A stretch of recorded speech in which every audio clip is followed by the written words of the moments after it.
Hello. How's it going, everybody? Back for more Chrono Trigger. Oh, what's wrong with the voice today? Sometimes you gotta clear that up, you know. We're fast running out of endings. Sadly. It'll just end and end and end and end and end. And you know what? I forgot to change the title of the thing. Darn it. Darn it. So, oh well. It's just gonna have to be what it is. I don't think I can change the stream info mid-stream, can I? Let's see. 21. Because this is not our 19th try. The oath. Let's see. Yeah, I don't know that actually did anything.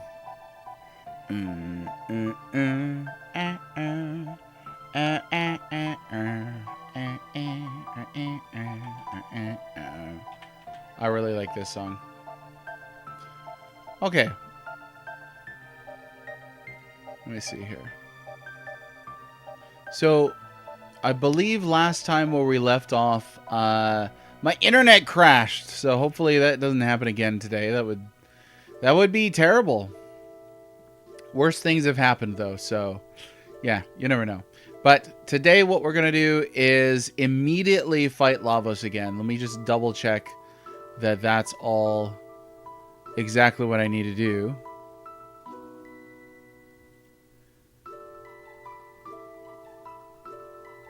Okay, according to this guide, this is the worst ending.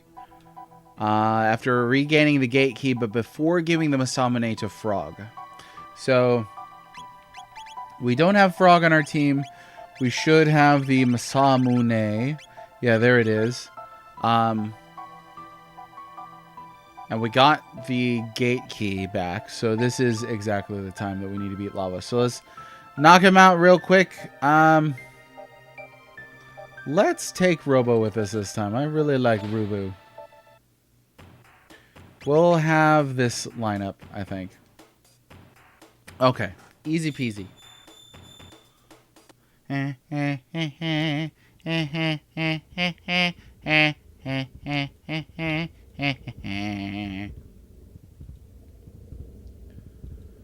Okay. That actually looked like that fixed everything. Which, that's a first. I'll take what I can get. Okay, I think this is the 5th ending that we've attempted to get for fighting Lavos. Quite a few of these endings you get from the bucket. If you haven't been following, we beat Lavos solo with Chrono. So that was ending 1, the Dream Team. Then we got an ending in which Queen Lean had married Frog in the Middle Ages. That was from beating Lavos with just Chrono and Marley. We got a couple of lousy endings, some that were mostly just credits over black screen. You know, I guess you take what you can get. But yeah, some of the, and I didn't remember this, some of the endings are not that impressive. They're not narrative endings. I think most of them are narrative related endings. Oh yeah, here we go. It's Monday. I'm ready for Lavos battle themes.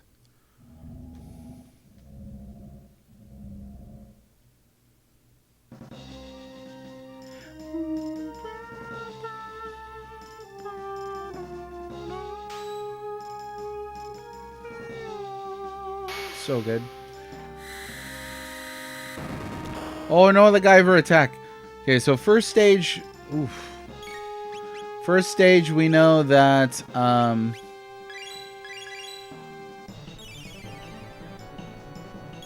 we can really just focus on our barriers, not shields,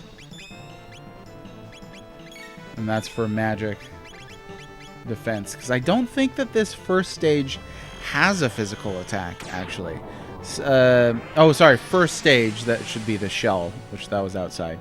I don't think that this stage, the second stage, has a physical attack. Maybe that's it. I guess those would be physical attacks right there. But they're pretty weenie, so you really don't need to worry. You really don't need to worry about getting smashed or one-shot by physical attacks on this stage. It's the next stage that has got a big, huge AoE. A real nasty AoE that does physical damage. That in particular is pretty rough. Shock 'em. Love that little sprite where his like armor opens up. His carapace opens up. It's a good one. There you go.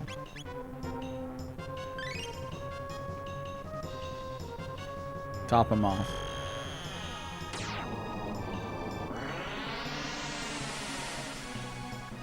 Now, it's been a couple years since I've done this. I've done it twice as far as getting every single ending. The first time that I did it, though, I was on summer break. This was maybe in 1997, because I didn't own this game when it first was out. Mostly played it at a friend's house, rented it a couple times. But once I finally did own it, then yeah, played it to death, got everything. What I did was a whole summer break. I holed up in my room. I did not have a guide. I didn't have the internet. So just kind of brute forced my way through finding everything in this game. I think I even started going down the route of multiple cats and all of that. It was a good time to be alive. There's an analogy, though, to what I'm doing now, in that, you know, here I'm sitting in a room. It's dark. I have a curtain over the window. It feels exactly like it did back in 1997. Just that I'm talking to myself. That's the major difference, really. Well, let's see here. I guess, yeah, she can just keep topping off that health.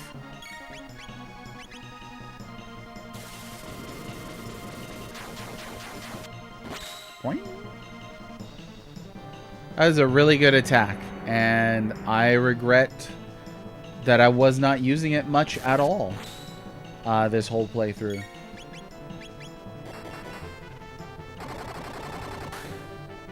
It really comes down to that confusing name, because here it says confuse, and it says attack enemy with confuse 4 times. It's a fairly confusing and misleading title for a tech there. How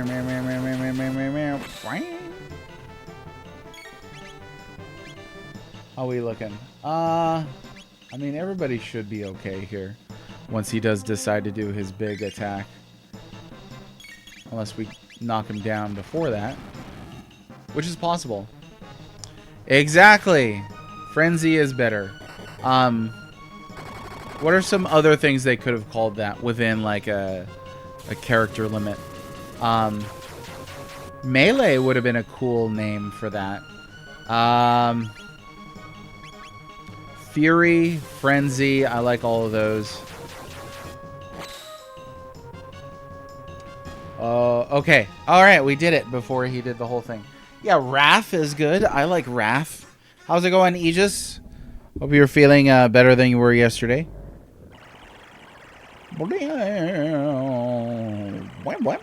There he goes.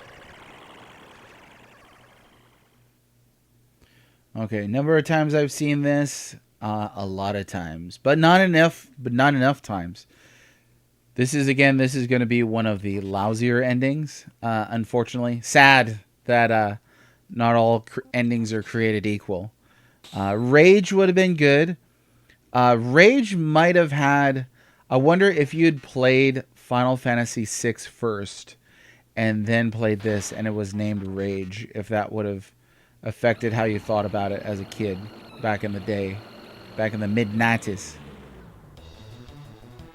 But yeah, I like all of those. I like all of those more than pretty much any name that would match a well-known status effect. Because, like, Confuse is in this game. You know? So we're not even talking about...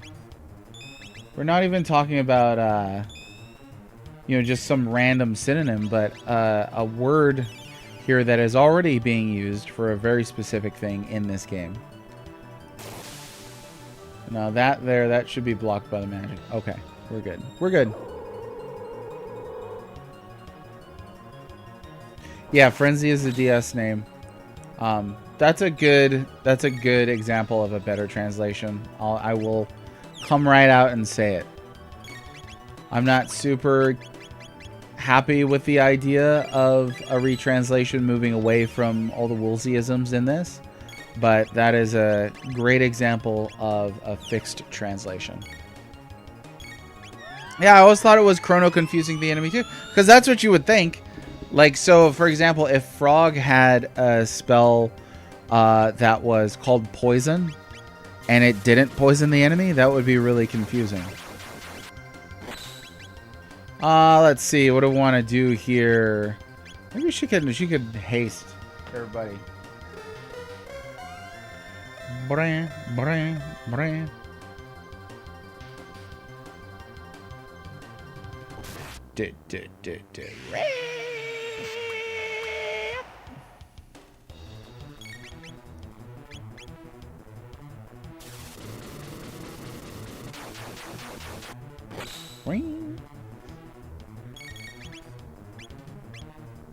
Hey!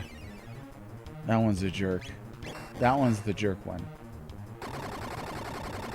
You know what? Actually, we might start off with... taking down the left one rather than starting off with taking down the middle one. I just thought of that just now. I'm gonna do it. Well, no, because problem is the middle one will die from counterattacks. So I think it is better to start with the middle one down first. Let the defense go down on the right one, and then take down the left one. And that should be enough to get through the whole fight from this stage. Oh, that one's asking for it as well. I thought it was going to die right there. I really did.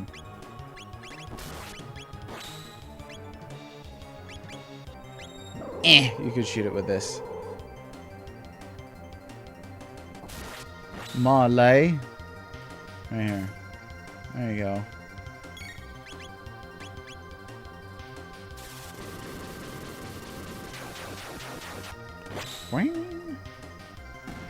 Okay.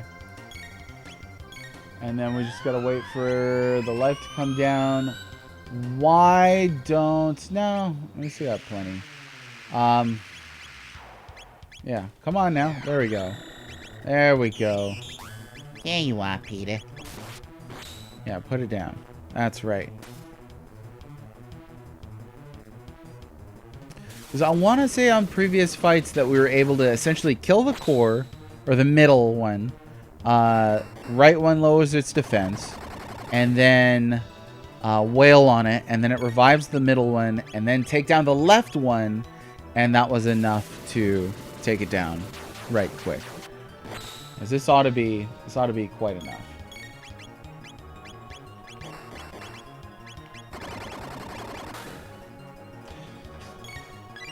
So, and this kind of gets towards something that I think Chrono Trigger could really use as well, which is another super boss. I mean, they kind of did that on the DS version, right? Once you've beaten New Game Plus once, the game is really doesn't have any major difficulties left for you. Super Lavos would probably be the last one. But as you could see from our previous playthroughs, you can absolutely get through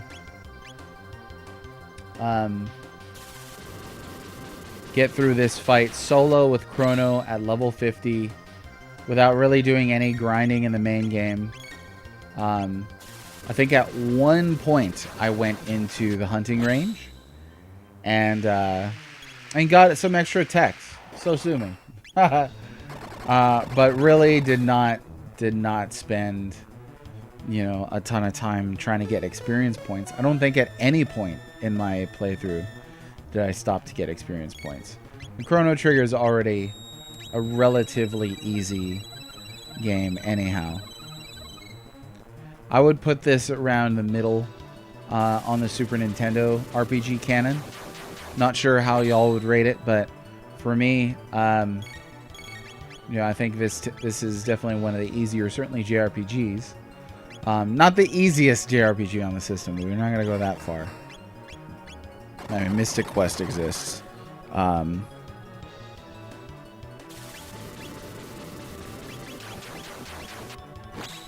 Maybe I hit him with one of these.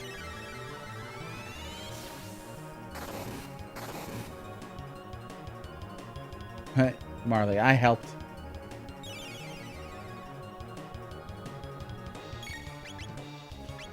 But on a system that has got the CRPG dungeon crawlers, those are definitely on the harder end. Hardest JRPG on the system. Now there's a question. I'm not sure if anybody has got any opinion on that, but what do you think is the hardest JRPG on the Super Nintendo? Not Super Famicom, because nobody I'm talking to has played every Super Famicom RPG anyway. Well, I don't know if anybody I'm talking to has played every Super Nintendo RPG. Series pacing so good. Yeah, absolutely. Cap Supreme, I gotta agree. That's something that I've touted for this game quite often. Oh, did it bring its defense back? Nope. Not yet. There we go. That's it. Didn't even have to worry about killing a second one of them. Yeah, the pacing and smoothness. So now this is interesting. During Chrono Trigger's development, they actually had some early testing come back, and test audiences were saying that the game was too hard. So they actually dialed that back a little bit. And I think Chrono Trigger's difficulty stems from its boss battles. The boss battles usually have like a trick or gimmick pretty early on. Like the Guardian and Bits, that one's a trick. The Dragon Engine has got some trick to it, so that you can't just hold down circle. Okay, so this is going to be the worst ending in Chrono Trigger. Apparently, it's just this. It's like sprites over the ending sequence, so we don't really even get any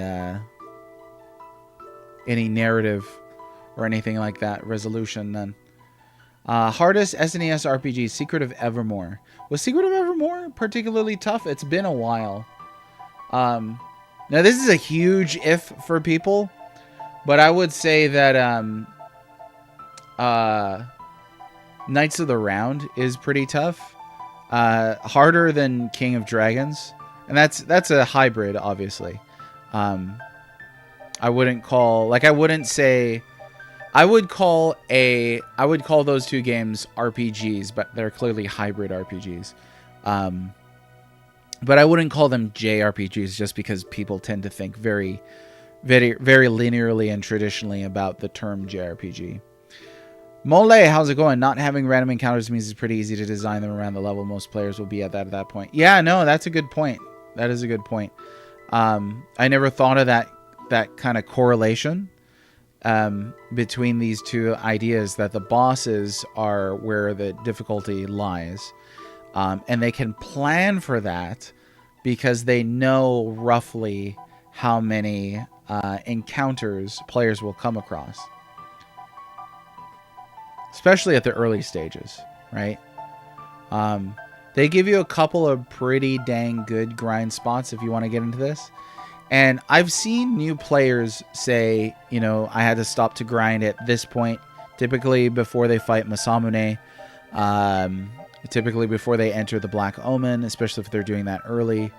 What was another one I saw recently? It was somebody who said they couldn't beat a boss. But I get it. I get it. Because in RPGs, the ability to grind is your difficulty scale. All right, that's it. That's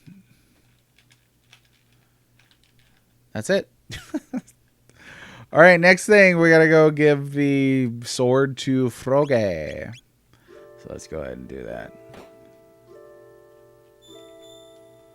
To Froge, here we go.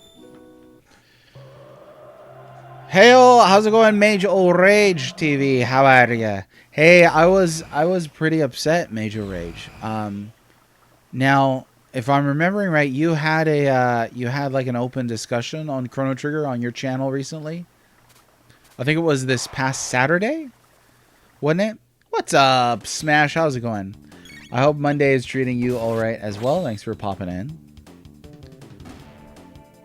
If it was on Saturday, I'm pretty sure I missed it because I was out most of the day on Saturday. My kids have a soccer game, and I'm sad that I missed that though.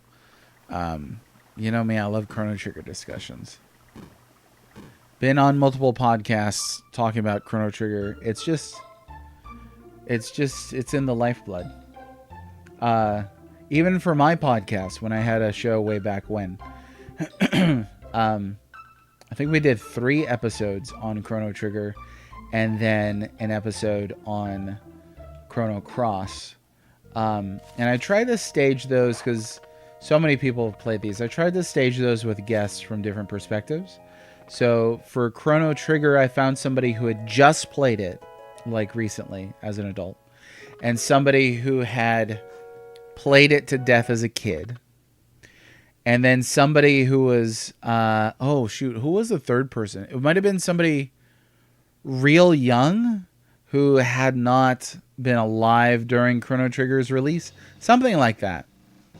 And then with Chrono Cross, I spoke with somebody who held that Cross is better than Trigger. So we kind of got different. Oh yeah, I was on Bill's A Gamer Looks at 40. Yep. Bill is an old friend, so that's why I could say stuff like this.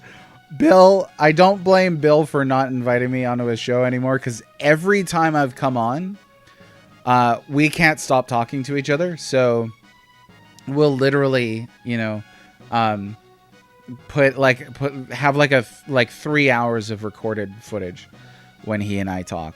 So he usually has to like split it up, or I've repurposed some of that for my own show. So I usually give him too much material. I feel bad because then he's got a lot of editing to do. The 777 damage bows for, yeah, we were talking about that. I remember that. So her best weapon in this game is Siren. Is that it? Just played it for the first time. Very cool. So what was the premise? Like, feel free. Here's like a stage for you. Promote your channel. You know, take a moment. Tell us about the conversation. Anybody listening, you're welcome to be interested in this. I'll give Major Rage a stage here. Major Rage a stage for a second here. Full invitation. Oh, this scene is so sad. It really is. And this is that spot right before you get to the Masamune room. So they were almost there to getting the sword. What we don't really understand is why the sword is important for defeating Magus. Now, it's easy to infer that, you know, the sword is made of dreamstone. The sword is magically imbued. It's got 2 entities in it that can become one. So maybe they expected that, you know, Magus was weak to that particular sword for some reason, but that's not really anything that's explored in this, I don't think. I can't think of any line of dialogue that explains why the Masamune would be something that Magus is specifically susceptible to. So again, something that we can really just infer. There we go. On I mentioned this previously, I think, on this playthrough, but there's a there's kind of like a prelude section for Frog. We'll do this. It's kind of like a prelude section for Frog's theme that does not play in the game at all. It's only on the soundtrack. I can't hear exactly how it goes in my head, but I know the ending of it is like da da da da da da da, da na na na na na na, and then the song starts. But yeah, it's just not. It's not cooking. It's not cooking. It's not in the game. Okay, let's see. So after giving the Masamune to Frog, but before facing Magus, so let's go ahead and open this, and then just so we know we're an extra event away. And then after this scene, we'll go and fight Lavos again. But that should be 2 things in the very first hour. Oh, no, we got one of these again. Free followers. Let's get out of here. I don't know if that's something that they changed in the DS version, though. I wonder if the intro plays anywhere in the DS version. It certainly does not on the Super Nintendo version. Yeah, it's you kind of get generally too that Chrono Trigger draws from a lot of archetypal stories. So, you know, the idea of there being a holy sword that vanquishes evil is everywhere in you know, fiction. So there's a lot that you can infer about that. It would be interesting to know if he was specifically susceptible. The Masamune weakens Magus by making him homesick. Nice. Okay, Major Red says, thank you. You're welcome. We discussed nostalgia and objectivity. Beautiful. Our favorite characters, the great conveyance and pacing of various endings, bonus content. It's kind of all over the place. I think it was fun. The VOD is still up for anyone who wants to check it out. My friend who invited me to host a channel is Milquetoast Gaming. I believe I know them. I do have the tab open. I haven't had a chance to watch it yet. I would love to. You opened with nostalgia and objectivity. That was the core theme of my dissertation that I wrote about Chrono Trigger. 17,000 words exploring that very concept. So that's something that I'm super in tune with and super interested to hear your thoughts about. So I will check that out at some point, guarantee. I think the people of the Middle Ages think the Masamune is the key to beating Magus because of the sword's legacy since 12,000 BC. Oh, and that's another question that I guess we really don't know the Masamune's history between the Dark Ages and the Middle Ages, 12,000 years. How did it come to be in a cave? How did it come to have its, its legends as a holy sword? When the last that we see about it in the Dark Ages, I believe, is when it pierces the ruby knife, or when the ruby knife, beg your pardon, pierces the Mammon machine. Cap Supreme feeling nostalgic, so I charged up 3DS and found Dragon Quest VIII. Nice. Chrono Trigger DS. A lot of people ask me why I don't own Chrono Trigger DS. And the clear answer is the moolah. That thing's expensive. It got really expensive.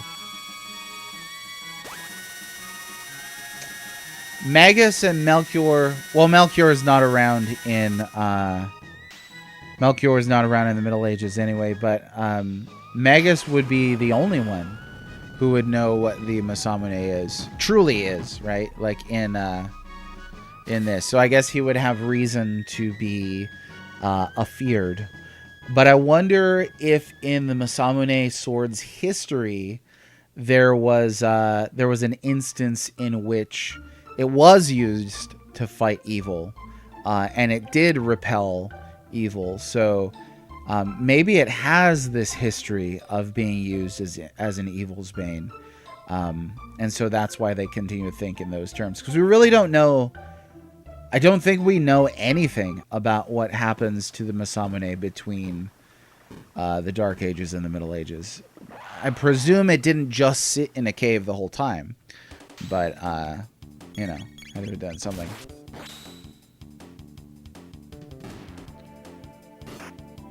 Just a theory, since the ruby knife Masamune can pierce the Mammoth Machine, maybe it pierces magic barriers in general. Yeah, I wonder. So I always forget to equip, and just now saying it, I always forget to equip the Masamune. It has to be charged up anyway, but I would like to use that and the Hero's Ring and see if that actually, or a Hero's Medal, and see if that actually does affect anything during the fight with Magus. Like I don't know that it actually does pierce barriers, but that would be cool if they wrote that into the gameplay. You have a complete SNES copy? $15 pawn shop. My goodness. It reminds me of an excellent post I saw recently. I think this was on Facebook. Somebody said, I don't know how true this is, but somebody said they found a sealed copy of Mega Man 6 for NES among the DVDs in a thrift store. It would be surprising to me to find an NES cartridge at this point among the DVDs in a thrift store just lying around. Usually put that in like a glass case, but a sealed copy? I've never found a sealed copy of any game at a thrift store. I don't think. Usually, like people vex me. They vex me. We'll go online and people will be like, just a small weekend pickup, and it's like 40 Super Nintendo games, some of which are like extremely expensive, and they're like, local Goodwill had all this for like $5. I'm like, something wrong here. I don't know if this is accurate or not, but I've never found really, really, really good thrift store finds in the past, say, 20 years. Usually it's all like just like Wii games and sports and stuff like that, like 100 different FIFAs, and you might find like one PS2 or PS3 game, but it's not going to be anything rare. That's been my experience, pretty much. Let's see. Another plot hole. Masa greets you in the Ocean Palace. You, as in Chrono plus 2 party members, and asks you to stop the queen. I think Mune appears later in the Ocean Palace, but I don't remember Masa clearly. But if so, why doesn't Masa recognize Chrono in 600 AD? That would be interesting. Now, I know for them, it might be harder to kind of understand how their psychology, their memory, their everything works, since they're like artificial entities inside of the Masamune as a result of the magical interaction between the Mammoth Machine and the ruby knife and the Dreamstone that's made out of something like that. Like, I think they're artificial creatures, right? Is that right? Might not be right. Could be right, though. So I don't know. A little different from asking the question of an old man. But yeah, it's a little unsure of what's going on there. But yeah, there would be, more than just Melchior. There would be Masa and Mune that could have potentially recognized Chrono and Company. The Queen does seem to recognize Chrono and Company, so there's her. Beyond her, I don't know. Yeah, you can't really find stores that are ignorant of prices now. That's the thing, Smash. Like, it sucks when you go to like I went to like a local thrift store a couple of years ago, like 5 years ago, and they didn't even have prices on things. Like, they looked it up on the internet when I went to go buy it. I'm like, that just feels dirty. Like, honestly, like if I wanted internet prices, I'd just go shop on the internet. Why am I giving you money? I don't know. Vexing. Pre-ordered CTDS when it came out. Came with a poster. Yeah, the poster. You could buy just the poster for like $100 on eBay these days. Dan, how's it going? We're finally gonna beat Chrono Trigger. We are going to continue beating Chrono Trigger. I don't want it to end, no matter how many endings we come across. I'm a glutton for wanting more endings for this. You know, Frog is a really cool character. Frog is a really cool character. He does not have that great of attacks when it comes to his special stuff. He's a decent offensive healer, but it's not spectacular. For the first time ever, right? This is the first playthrough again. From a narrative standpoint, Frog is fantastic. Frog is fantastic. I just don't find, like, every time I pop open his text, I'm just like, eh. I mean, Frog Squash is cool, but you got to be low HP to use that. Cure 2 is good. Water 2 is meh. Leap Slash is meh. Heal is okay. Water, Slurping, like, obviously that's his starting stuff at that point. He's got some cool techs. But his tech list is just not that compelling.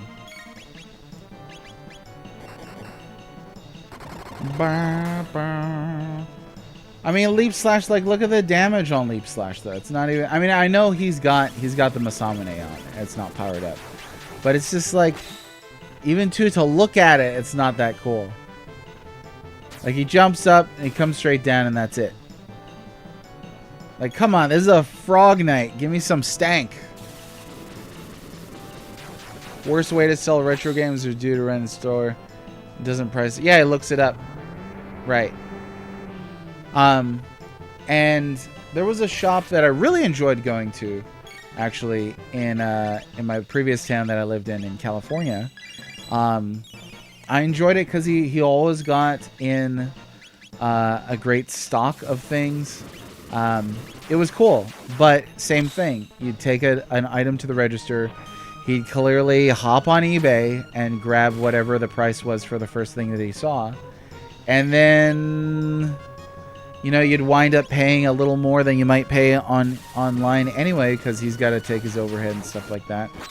So, yeah, sometimes I walk out of there and be like, you know, that was expensive. That was a little overpriced there. Let's see. Frog Squash should have been replaced with a sword theme attack. Yeah, like, I like Frog Squash, but I wish it wasn't his final move. Like, that feels really dumb. Like, give me, like, a move that would have been like him sawing the sky in half like he does when you open the magic cave. That would have been neat. I lived in California. I did. So we left because California stinks. California is horrible. California was crushing us. A family of 4 crushing us with high cost of living, cost of groceries, taxation through the roof. Regulation was extreme, you know, just trying to fix up a house. It's not great. I also didn't even live in the most expensive area. We lived in the high desert. So we're talking about extreme summers and extreme winters. Winters could get real cold. The wind would just come through the valley and bite right through everything. And then, you know, you got like the summer times in the high desert is like 115, 117. It's ridiculous. And they're using swamp coolers out there. Swamp coolers. Like, if you don't know what an evaporative cooler is, that thing stops working when you hit near 100-degree weather. So you got to replace that stuff. But yeah, good luck affording it. Also lived in LA County, and probably the worst drivers in the world, the worst freeways in the world. It's a huge mess. I mean, if I lived in like Malibu, Ventura, or like Huntington, even like my dad lived in Huntington. Huntington is not that impressive. You know, we're gonna go this way. We'll go this way this time. Oh yeah, I gotta put barriers up. But yeah, not a great place to live. Really high crime rate in LA County. Tough to raise kids there. So I'm not super happy with where I live now. Don't get me wrong. But yeah, it's a tough one. It's a tough one. Maybe, yeah, again, like maybe if I was in San Diego. There are nice areas in California. That's the thing. Like, I think it's a beautiful state. It really is. And then you get down to LA and we're like, what are they? Like, real life Midgar down here. It's pretty bad. Pretty bad. So there's my anti-California rant. Big sorry to any California people upset by that. I have in the past complained about California. And when California was like, well, don't come back. And I was like, okay. I wasn't aware I needed your permission to enter the state, California person. Oh, shoot, that's the wrong one. See, karma for criticizing California. Oh, yeah, so you lived in San Diego. Like, San Diego is beautiful. Now, you're going to pay through the nose to live in San Diego, though. That's the other thing. It ain't cheap down there. I spent a lot of time in San Diego. I had family in San Diego. Cousins. Both of them worked really good jobs. Other than that, there's no way they could afford it, you know. Let's see. Let me scroll up here.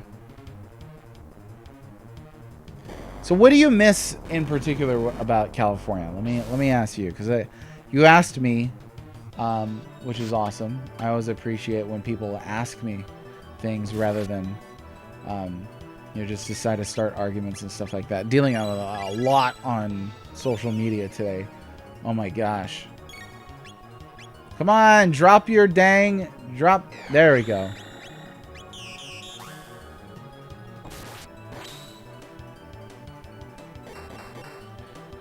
Shields and berries can be farmed. No charm needed in the Giant's Claw.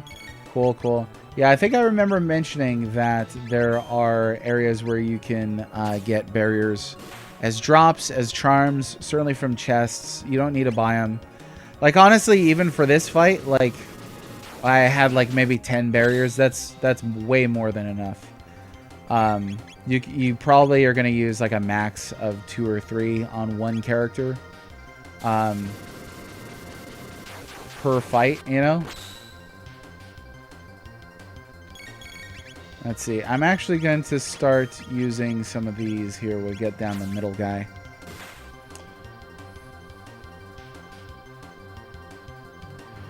Pink Gorilla? So I've never heard of that. So it was her say, no, for any retro shop is not pricing your games. Yeah, you got to put a sticker on that thing. And maybe update it over time, because I get it. It's an industry in which there's flux, you know? So you may not want to turn somebody off, but yeah, it just feels gross. Like, I can hop on eBay and look at prices there. There's no point for me, like, taking a physical trip to your shop at that point. Let me catch up here.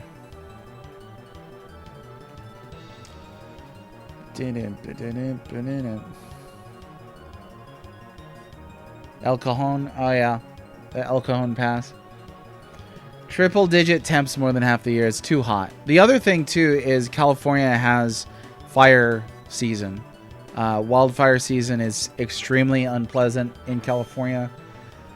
You know, there's just the whole sky is Mordor the whole time. And, yeah, it's really bad. So, I miss people in California, friends that I left in California, but I don't miss California. I don't. I miss Hawaii. Now, there's another place that's pricey, but, like, in Hawaii, I could figure out how to live off the land. In Hawaii, at least, like, you know, it's not on fire. constantly. Stuff like that. Stuff like that. Yeah, and California, I think like Hawaii is more family oriented than California is. California seems to me very like college age oriented. Like I can't imagine raising a family in LA. I couldn't imagine. I mean, people do it, but I can't imagine it. The food is pretty good in California. It's not bad. It's not bad. Yeah, coming down here to the south, I'm like, so do you guys have anything that's not brown? You know, like, it's a little bland sometimes. And they're like, well, all you gotta do is put a candy cane on there, a salt stick, and some barbecue sauce. And it's like, it's a little more than that. It's a little more than that. Let's have some freshness in our diet down here. And yeah, finding fresh food is a little on the tricky side. And again, somebody coming from Hawaii, I could eat fresh fish whenever I wanted. A little different here. So, and there's an argument for both of those states being way too friggin' big. Way too big. You need to cut them both in half or something. I don't know. Carve them up. Let the voter decide. Oh yeah, you don't like wildfires? You don't like inhaling carbon ash? Some of the pictures that I have from my time in during the wildfires. And again, I was in the high desert. Ain't no trees up there. But when the Sierras were on fire and the wind turns just the right way, I came out one morning and had to use my windshield wipers to get the ash off of my car. So it's pretty intense. Gotta eat some better places down here. I mean, so like the coast for me is like an hour and a half away. So like I'm not gonna drive an hour and a half for a meal. But when I'm down there, you know, I'll look out for stuff like that for sure. But yeah, you're talking to somebody who grew up on a dang island. It's too big. And fix your roads for crying out loud, and stop driving so crazy. Seriously. Y'all drive like it's the end of the world down here. It's ridiculous. You'll have like I was sitting in traffic. I was sitting in traffic on the freeway here because the traffic wasn't going anywhere because it's Texas. We're just gonna complain about states the whole time. And yeah, I was stopped in traffic, and all of a sudden I hear behind me, Rah! And it wasn't Lavos. It was a huge black pickup truck that just like was trying to come to a halt, rams into the back of my car, pushes me into the car in front of me. So I get out. To the guy behind me was just like he smelled like so much MJ, and I was like, this guy probably shouldn't be driving. He's like, oh man, I'm sorry, I couldn't stop. There was a guy behind me who wouldn't stop, so I couldn't stop. And you look, there's nobody behind him. There's nobody behind him. Flashbang. Oh, here we go. New stuff. Okay, we'll put the conversation stuff on hold. Phew, you're pretty stubborn. Oh, we're going back to the voice. My apologies, Hori. It's not your fault. We're the ones who created weapons. Man, that fool sleeps a lot. We should make him help us. No. Who said it? Oh, Marley.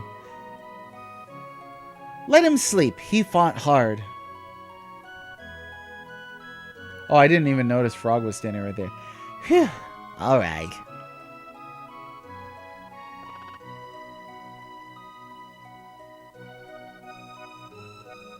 Where are you going? We just got cozy. Oh, this is... He's got to take care of some business. This shot right there. Right there where he trips over the books. Akira Toriyama drew this scene with Marley holding the stack of plates. Right there. Like, that's it. Dang, I didn't know that. That's it. It's one of the illustrations. Boom, baby. That's pretty cool. Yeah, it's perfect. Crazy drivers everywhere. It's bad. It's bad. Again, I grew up in a place where the fastest speed limit was like 45. And the road through town was like 30. People in Hawaii drive courteously. They wave at you when you go by. You know why? Because people got aloha. Ain't no aloha in the big cities out here on the mainland. These people on the roads in big cities drive like they hate each other. Finally, we've got someone who wants to die young. Oh, legend, Kira Toriyama. Haha, this is hilarious. Oh, Frog's gonna go take care of things by himself. So you think you can take us on? But does he beat him? Why eat fresh food when you can drown everything in gravy is the most southern thing you could possibly say. That's not true. There's so much... Oh my gosh. It's not on fire right now. Is it? It's got to be on fire right now. If I Googled California wildfires right now, guarantee there's got to be at least one. Oh, took him out. Cold-blooded. Huh, because he's an amphibian. Get it? Yeah. Dang, single-handedly. It's too bad you can't do like a solo frog run. Because that would be pretty neat. See, and this ending is awesome because it gives you narrative. But it also makes sense. Like, if you don't stop Magus, Frog is like, okay, I'm going to go do it myself. Now the time comes. Something like that. I don't know. I didn't read it. Exchange this world for...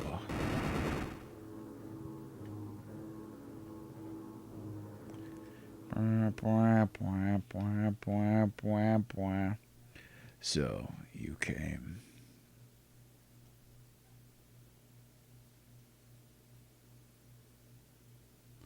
We wizards and humans have brought about our own ruin. Except for you and I, this world is populated by Cretans. The one who wins this battle will rule the world. No, make that the future.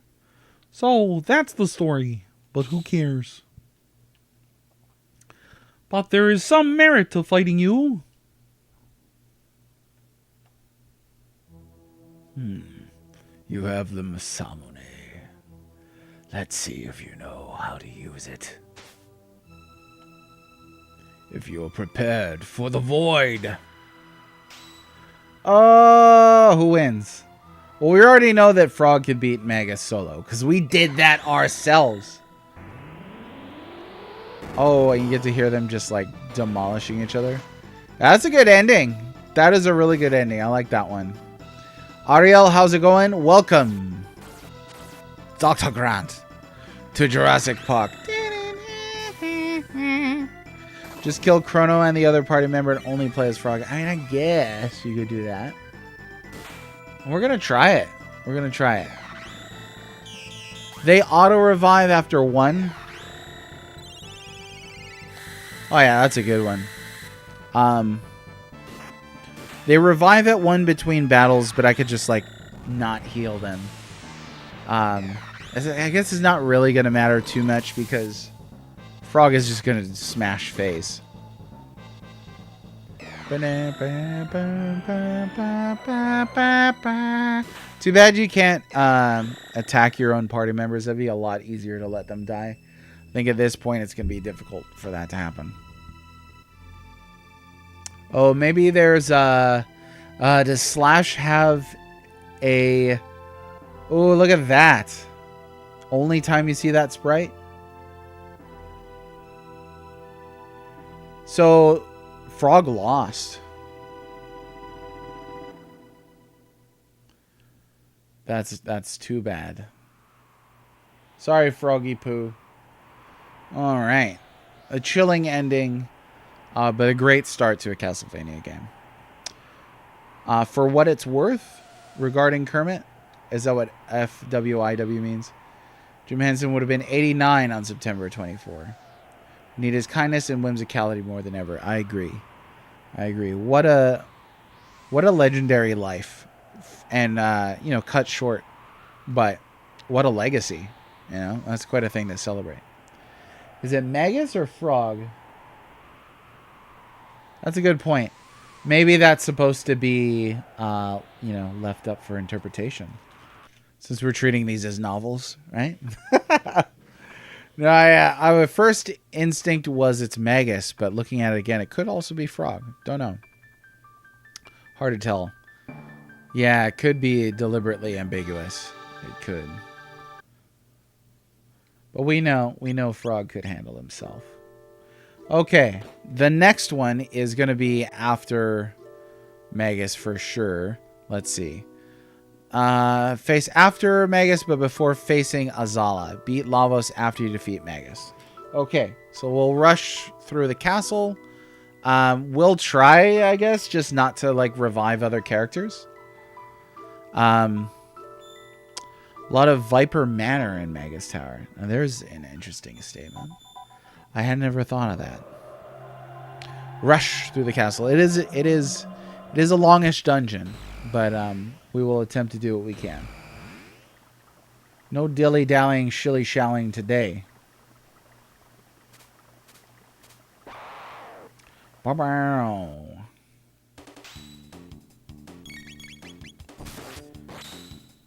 And when you hit it, it's certainly the biggest dungeon at this point in the game, which is really cool. Oh yeah, and he's also going to be a little nerfed here too, because we have the starting Masamune before it's powered up. All right, so I got a topic to bring up to chat here. See what y'all think. So I've been seeing multiple posts lately. I don't disagree with these posts, but I'd love to sort of tease out what I think these posts mean and what they're saying. So multiple posts along the lines of, Square Enix is back and Square Enix is doing well again. Square Enix is really churning out, good content again. And then you look at it and it's the list of games that they give to back up that statement will be like 80 or 90% remakes and remasters. I don't hold that there's anything intrinsically wrong with remakes and remasters, so that's not what I'm saying.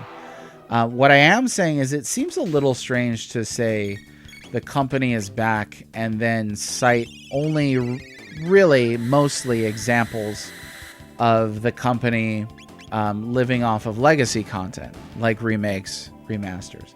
So the one that I mentioned today, I think there were 8 games mentioned. 7 out of 8 games were remakes and remasters. And I even learned that Octopath Traveler 2, which I thought was a new game, is, I guess, a reworking of the mobile game. Square Xerox? Cinco Play. Welcome to the chat. Seriously. That was a heck of an entrance. You and Third Strongest Mole have got a knack for entering with jokes that really, really split my sides. Well done. Yeah, so, and that was another part of my point as well, is I was like, I think that Square Enix is treating Team Asano like their B team, when that's kind of their A team at this point. But even half the games that Team Asano has done are themselves remakes and remasters. So it's both an exception and also kind of part of the rule here. So yeah, again, I don't have any money in Square Enix. I don't really care what happens to Square Enix, other than I think Square Enix used to be a legendary developer and publisher and used to churn out banger after banger after banger. And then they began chasing Western trends and chasing AAA. And now you'd be hard pressed to get really new IP from them that makes a huge splash. Like, so what would you say has been the most successful new IP from Square Enix in the past 5 or 10 years?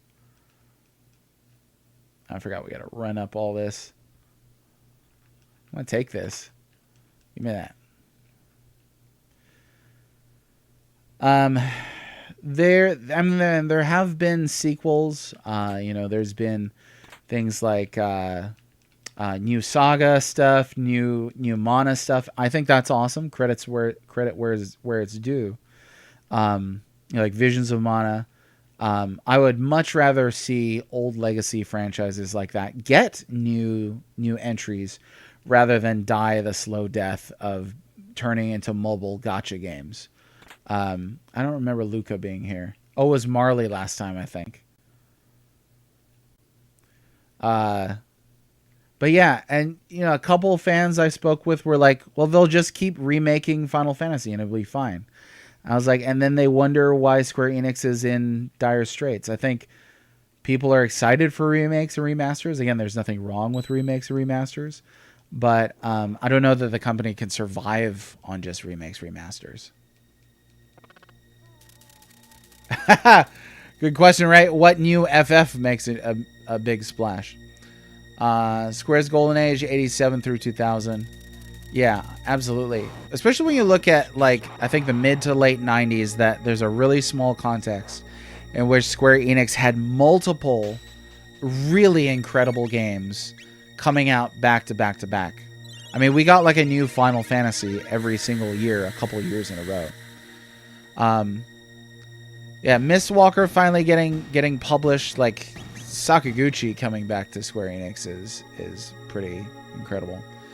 Games on SE kind of land on a few people trying to make fans happy and the rest trying to keep their stockholders happy. It is sad, and that sounds pretty accurate. Ooh, yeah, we got a fight here.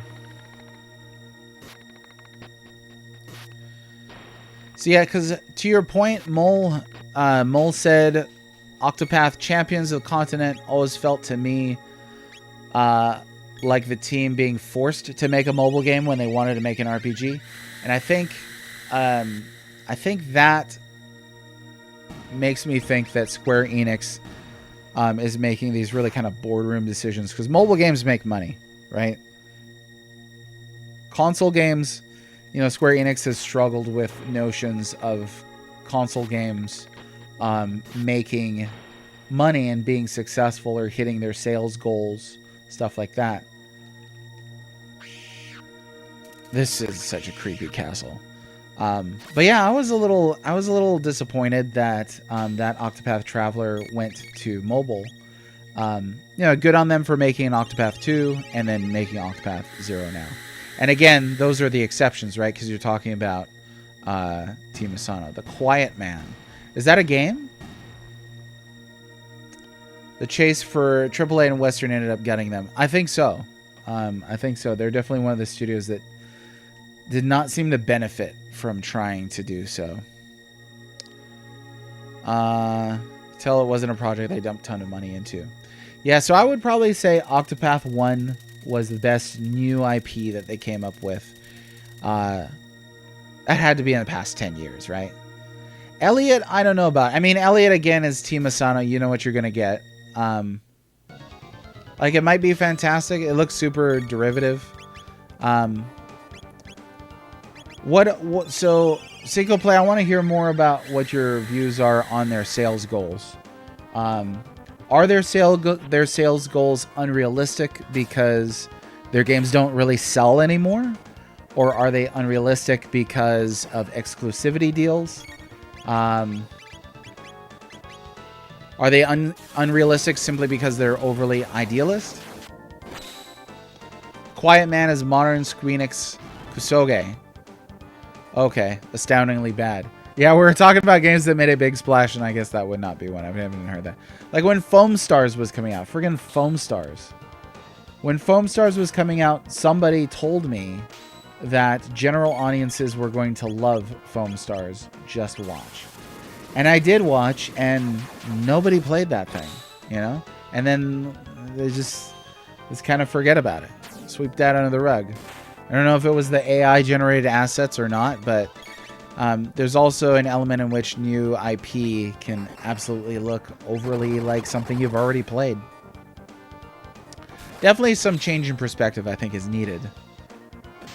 Okay, so here wasn't the only one. I was like, isn't that a Western? Somebody mentioned to me Phantasmorphia, something like that. It was a visual novel.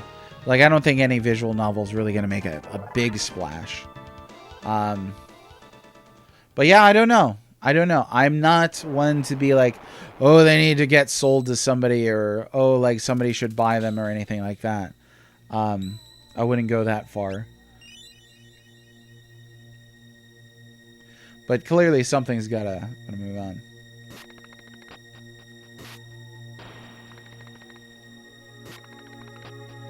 Modern AAA game devs as a whole have unrealistic sales goals. Every game is now expected to be mega hit, and if there's even a chance it might be moderately successful, it's canceled long before release, not just a Square Enix issue. Right, so you're saying it's a Square Enix issue because it's a AAA issue. So that's just for everybody then, right? It's not a unique Square Enix thing. There are AAA games that certainly are successful, but I think the question that we're asking here for AAA Square Enix in particular is why and how are these games not meeting their sales goals when other AAA is? Like I think there's a big thing about how Elden Ring sold this much. Elden Ring obviously super successful, whether you count that as AAA or not. And why can't Square Enix kind of capture that as well?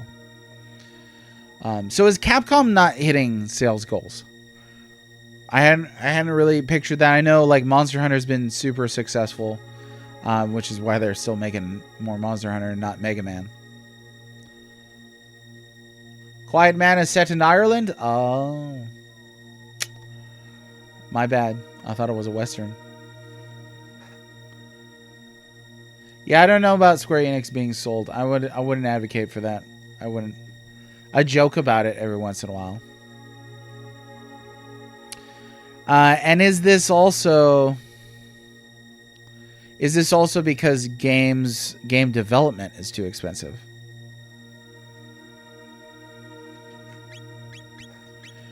So like, and if they try to shoot for something like, say, an Elden Ring, how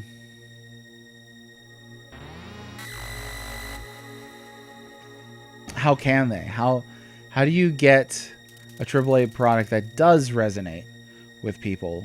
Or is Square Enix solution, should it be stop doing AAA? Should they move more towards AA? It's weird because there's an expectation that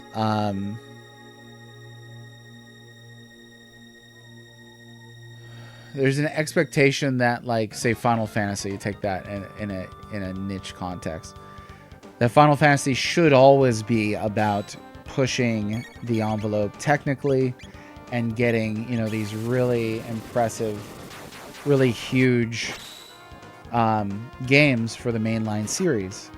There are a lot of people that I've spoken with who can't even fathom the idea of a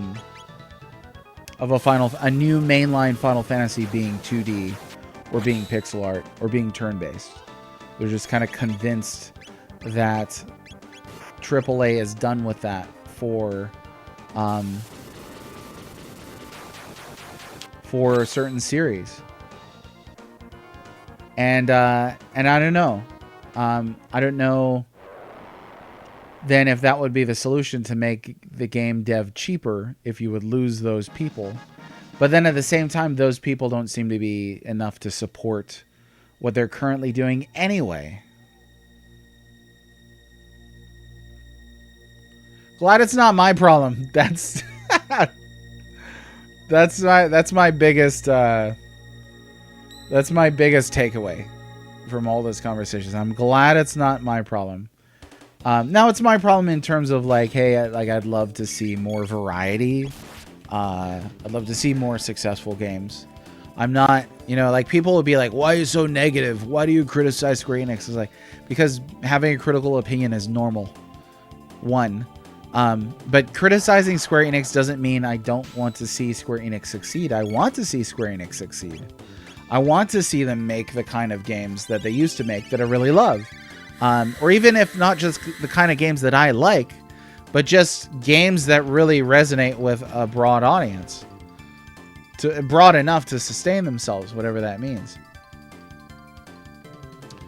Yeah, Mole, I think I would probably lean more in that direction. I thought Capcom was doing okay. Resident Evil seems to be doing fine for them sales wise. I thought Monster Hunter was a huge sales juggernaut. Now, given they were still sitting on plenty of stuff that doesn't sell, like Mega Man's never been a system seller or anything like that. But Square Enix is often in the news for not being one that is doing too well financially.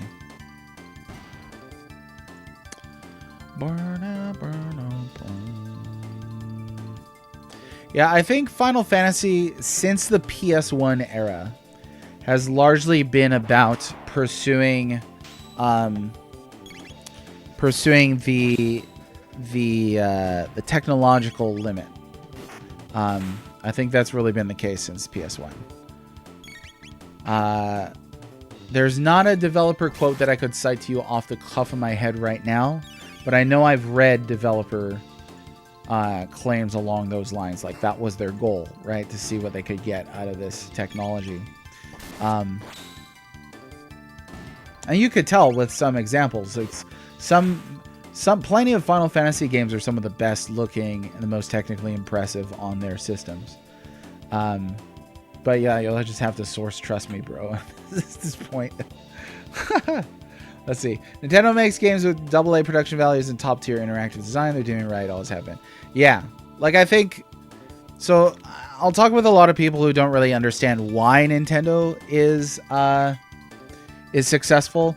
I also think that Nintendo makes highly accessible games. Accessible in terms of able to be enjoyed by a wide audience. If you compare that to something like, a rated M game, you're already limiting your audience right there. As it's going to be something that not everybody can enjoy.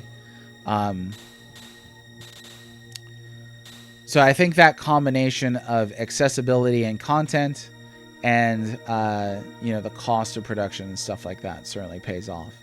Now, that's not to say I agree with everything Nintendo does. I don't think I agree with anything any company does. Be a free thinker. That's good. Luminaire that.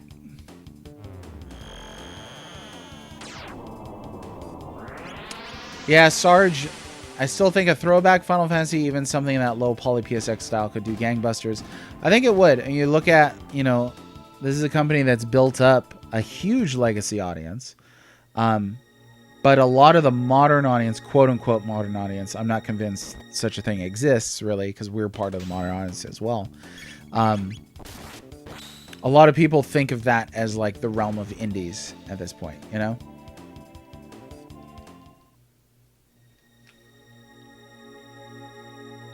Yeah, like I'm not in love. I'm not in love with Square Enix, but I love Square Enix in that, let's see. I'm trying to remember where these are. Nope. Yeah, Breath of Fire. I mean, there's a lot. There are a lot of old. There are a lot of old franchises that just, are gone. Oh, I think so. It certainly hit a point of diminishing returns graphically. So this came up recently when I responded to a post about a PlayStation 6, theoretical PlayStation 6. Now, I don't see any reason for there to be a PlayStation 6.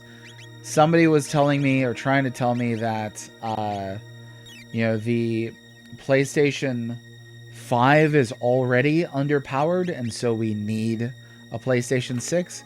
To me, that just kind of seems totally ludicrous. Optimize the game, figure out how to get the game to not have to run like you need a supercomputer, what was the whole Borderlands 4 recently, where they're like, it runs like butt cheeks unless you've got, NVIDIA's like, unless you've got stuff we haven't invented yet, but yeah, diminishing returns graphically. At a certain point, if you're going to keep pursuing realism, it looks real, and that's about the furthest you can go. So I don't know. Okay, let's see. I think I got to come down this way. Come up. Ah, no, he got me. He got me. I just did this too. You'd think I could remember it, but alas. Alas, alas. This is the one that I always fall for with Ozzy. Now we're going to come up, and then I think we got to go right. No, I should have been higher. Should have been higher. Let's see. Okay. Oh, did Wilds underperform? I know World did like really well, right? Wilds was odd. And I know you and I talked about Wilds, Mole. Wilds seemed like it tried to, like a lot of companies will do this. They're like, we're trying to capture a new audience. So like you could capture a new audience without forgetting your old audience. There are a lot of things that I think the people who like Monster Hunter because it's a gameplay heavy series didn't care for in terms of the way Wilds handled its story. They're like, I just want to fight, big old monsters. It's called Monster Hunter. I want to hunt monsters. Instead, you're like hanging out with community college dropouts.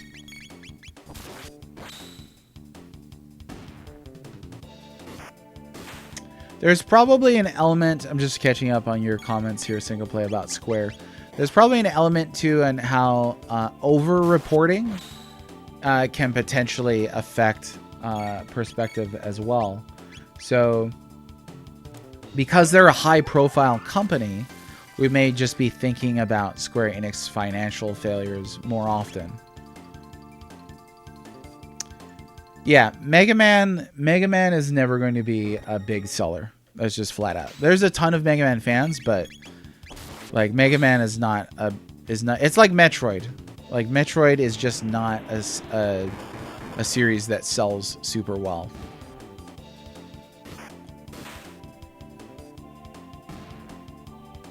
I want Square Enix to have my disgusting little pixel babies. Wow. Well, sure. Oop. I dropped my controller.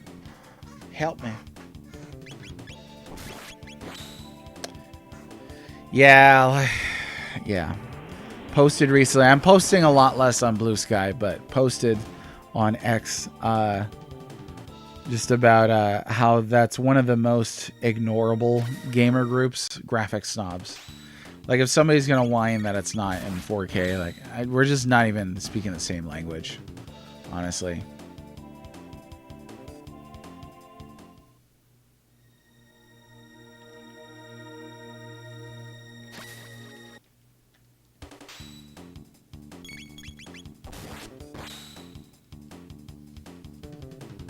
StarCraft 2. I've still never played StarCraft 2. Love StarCraft 1.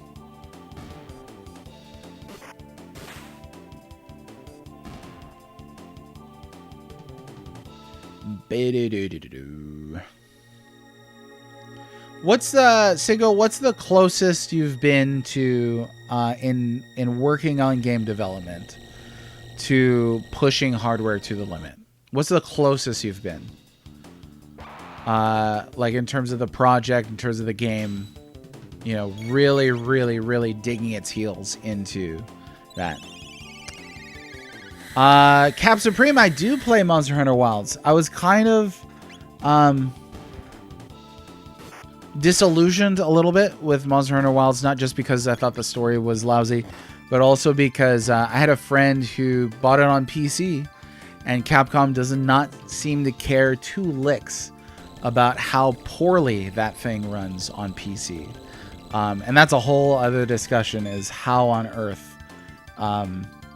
we came to this point in time where like, hey, let's play crossplay on PC and console, and it'll run on console okay, and then depending on your PC, it'll just really not run at all. It's not like he's trying to run this thing on a laptop or anything. It's just like he upgraded a bunch of stuff, and just it is not sure if optimized is the right word. It's just not set up for that at all.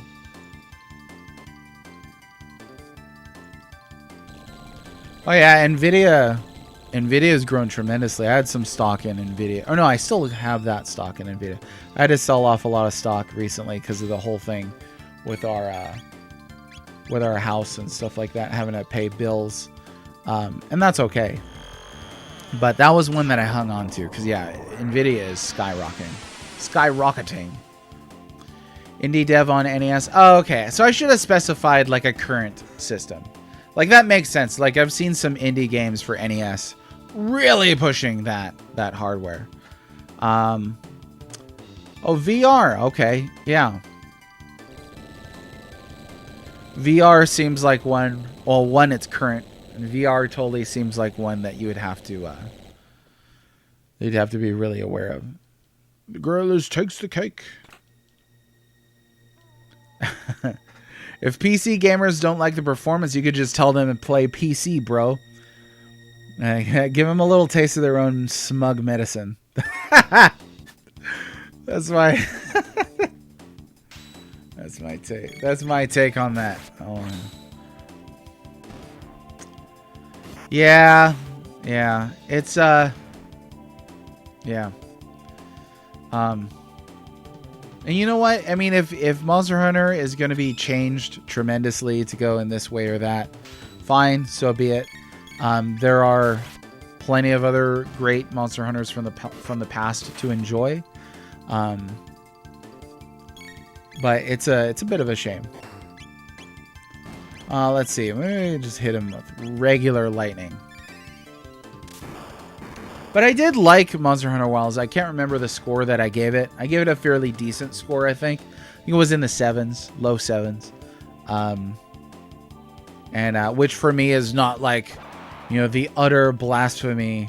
Oh, I can't believe he would give it a 7. Those people. I recently reviewed Catcher in the Rye. I actually ran across somebody who seemed to suggest to me that you would enjoy Catcher in the Rye if you taught Catcher in the Rye, which seems like a pretty high bar to set for enjoying Catcher in the Rye.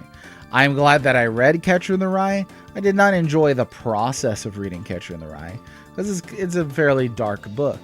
But it was, at the end of the day, a book that I'm glad I read.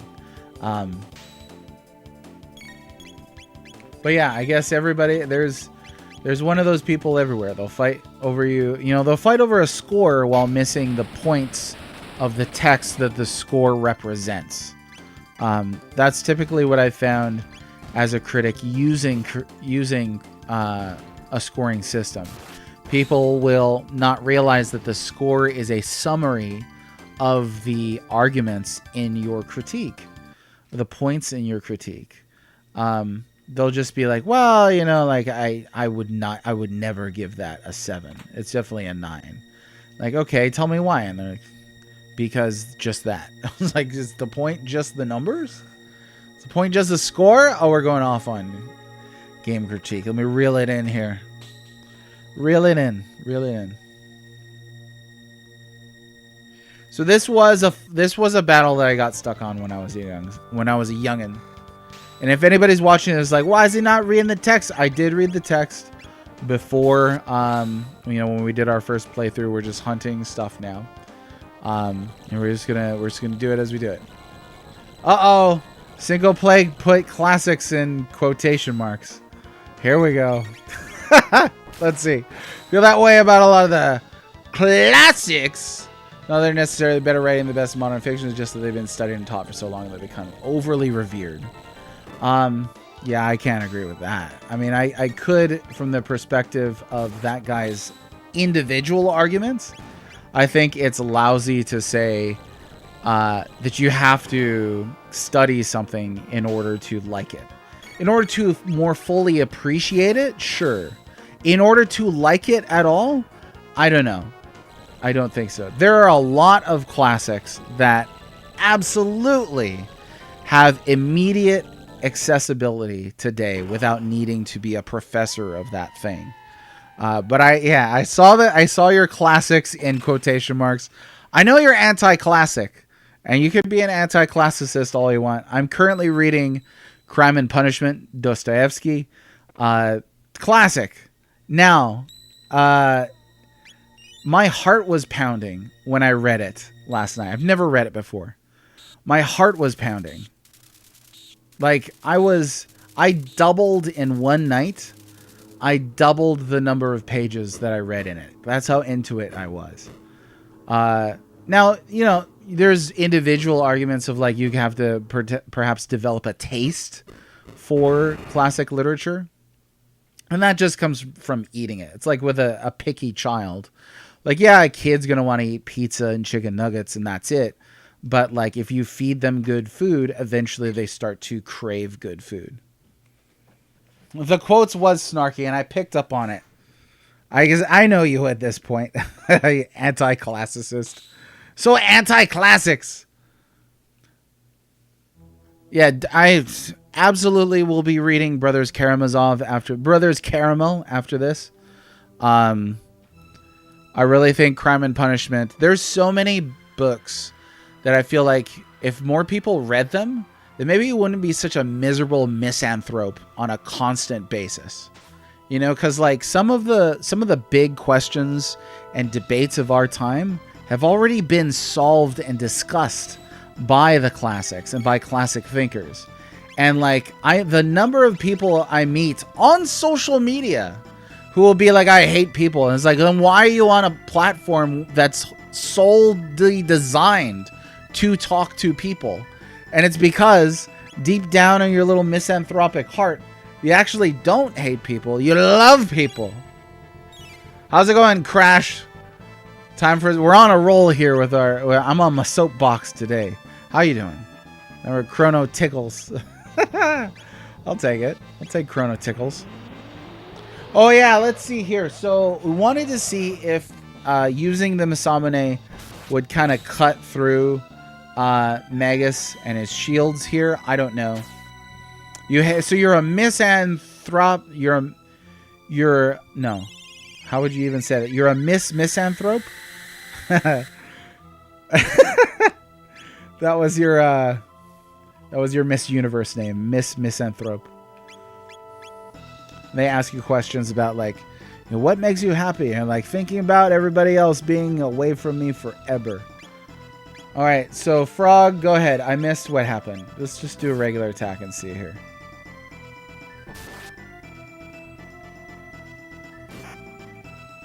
Nah. Oh, there it goes. Okay.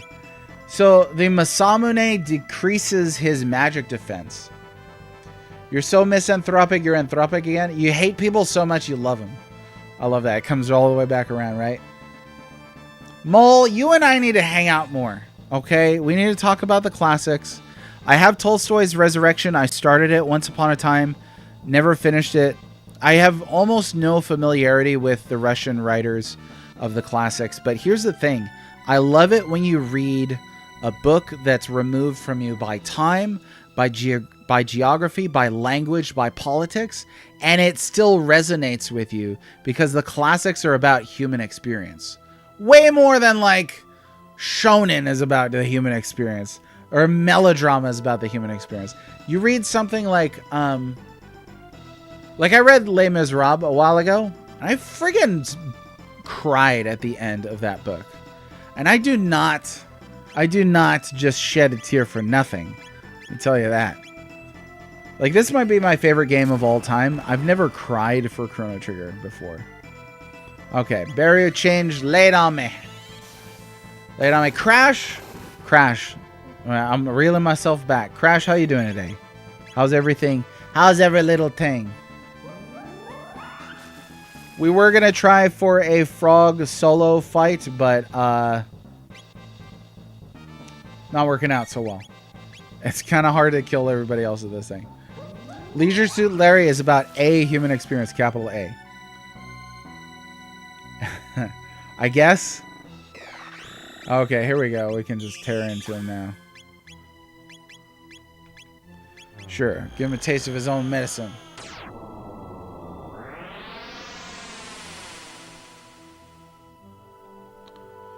Does that I don't know anything about what you just said, Crash. Is that like soldering? Like, what are you soldering? Is that like a big task? It sounds like a big task. I've hacked a couple of things, but I have not done really anything at that level before. So, best of luck to you, and I hope that goes really well. Oh, he's already toast. Bye-bye, Maggie. It was nice knowing you. Oh, we get to hear the lava scream here, though. Okay, it's time to speculate a bit on the nature of the Masamune in relation to Magus. So, the ruby knife stopped the Mammon machine, and it was able to pierce it. The Mammon machine was a magic draining thing made of Dreamstone. The ruby knife was is a magic interrupting thing made of Dreamstone. So maybe his magic defense goes down because that's what it does. It sort of absorbs and interrupts the influence of magic. Something like that. Solder action. Not as bad as some consoles. I need to get a new heat gun to make it easier. Send me some pics later on. Are you in the Discord? Are you on... Okay, who here is not in our Discord? First of all, shame on... No, just kidding. If you're not in our Discord, there should be a Discord link in on the main page of my YouTube channel, and also on the thing. On Twitch's front page for my stuff. You're in the Discord? Well, you need to get on the Discord. You need to get in there. I need your level of discussion. We need these high topics in our lives. Okay, because you know what? Without discussing things in depth, we're lost to the void of superficiality. Okay, I'm gonna say, you ever have a discussion with somebody about art, about video games, about a movie, and the only thing they can tell you is if they liked it or not? That level of superficiality, that's it. Like, we have to be able to talk bigger about the meaning of things. Not about being pretentious. It's about interacting with the human experience. All right? I need it. I'm begging you. Hop on the Discord. Sometimes we share memes too, because that's good also. All right, we are back. You feel like you're being called out? I'm calling you out. I'm calling you out to share your dedication to discussion. That's what I'm calling out for.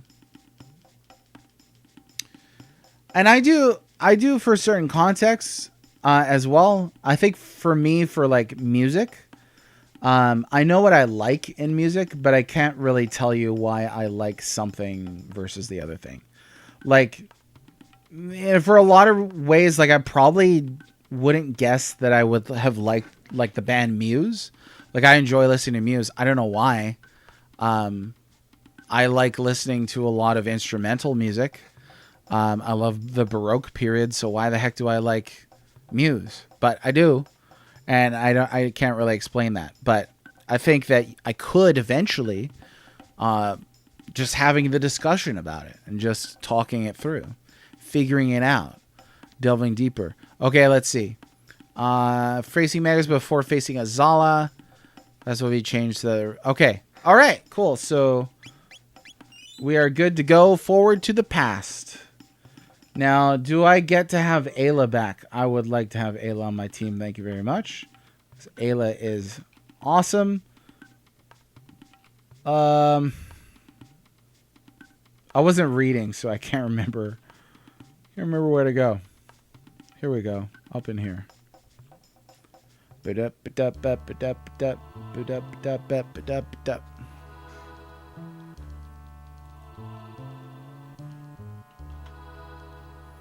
just posted in main chat? Thank you. I will check that out afterwards. I will check that out, skis. Let's see what we got here. Old coffee? I'll take old coffee.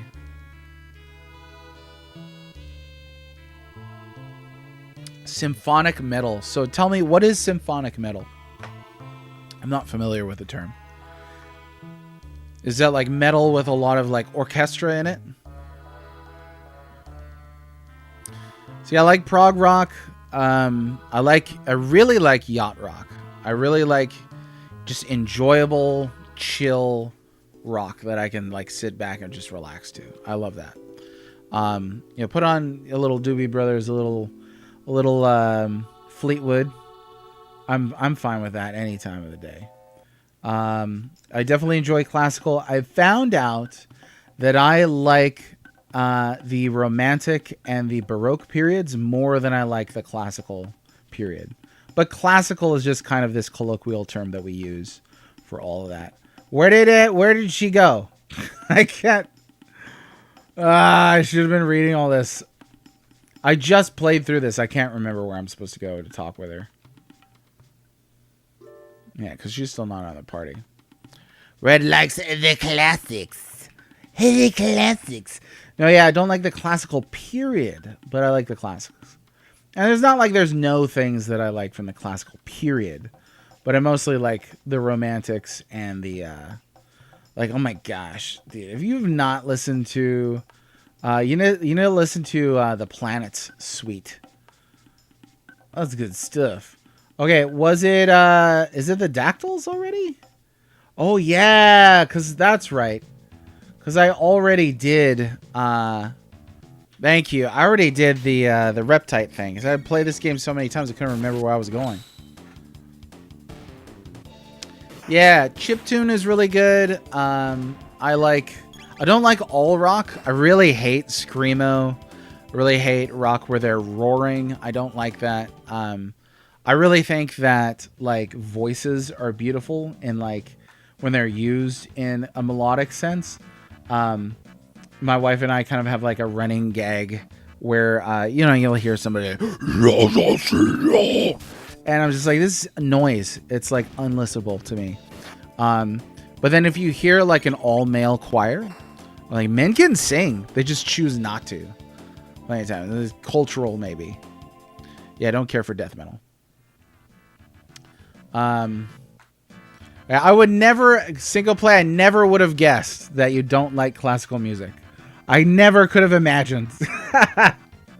But we're also talking about music that spans like several hundred years, all the way up to like the early 1900s. So there's a lot.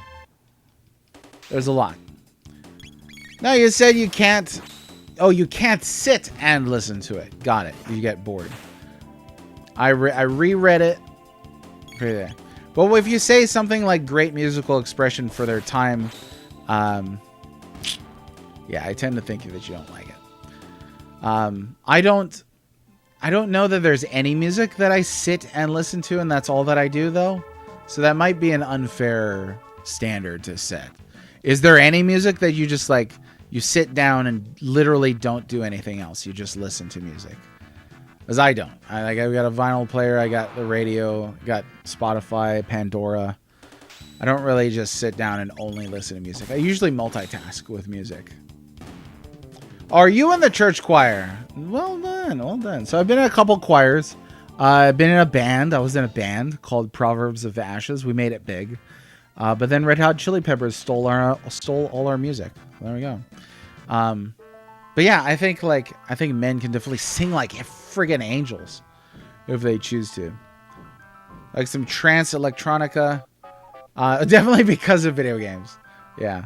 I don't like angsty rock, like early 2000s stuff. I don't like stuff like that. I don't like stuff that sounds like that. I don't. Let's see. Feel like I have the opposite problem. Classical music feels like it requires my full attention. So there's this is lost to the sands of time. There was an article I read a while ago advocating for listening to classical music during your chores. Classical music's definitely been used for study music and stuff like that. If it has vocals, I cannot multitask to it in terms of studying.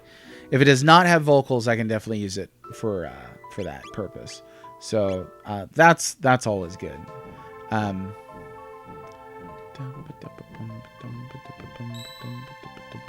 So you actually sit down Synco play. You actually sit down, put an album on, and don't do anything until it's finished, and then you get up and turn it off.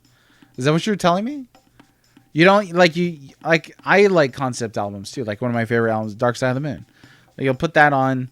Wish You Were Here, my favorite Pink Floyd album. Like I'll put that on and I'll enjoy listening to it. I might be sitting, but I'm studying or researching or working or yeah, I don't know when was the last time I've done that. It's just too tempting to do something, you know? So yeah, I don't know. The sit and listen. I'm picking on you at this point. Let's see. Yeah, I find lyrics really distracting, so try to avoid that. Early to mid 90s country music. So what's like an example? Red likes country. Yeah, no, I don't think so. 'Cause in the end, it doesn't even matter. I tried so hard and lost so far. But in the end, I said in the end, it doesn't even matter. No, can't do it. Can't do it. Oh, yeah. Now we got to go beat Lavos again. So here we go. Let's go do that.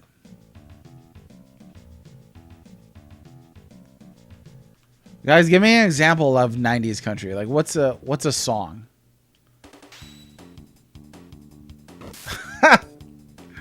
Yeah. He's pretty, you know, I don't, like, for a second, I was like, did Foghorn Leghorn ever sing anything? And yeah, he's all like, doo-dah, doo-dah, oh, a doo-dah day. Well, if it ain't that little old dog over there.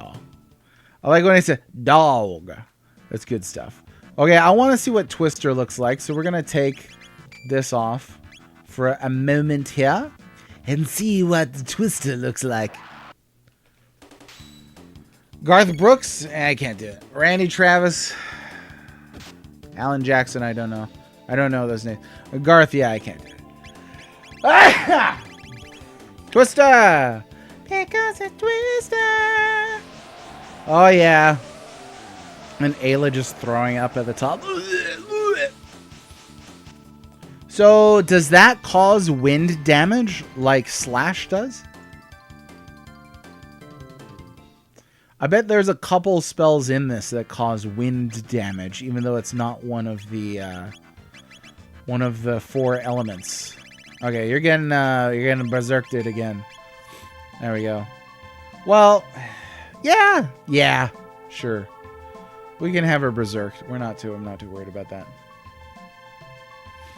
You know what is my favorite country? And I don't think there's no argument that this is it, all right? My favorite country. Hello, I'm Johnny Cash. Where's my guitar? Love is a burning thing. Oh yeah, Cash is where it's at. I normally cannot listen to normally cannot listen to country. I do like bluegrass though. I gave the game away right there.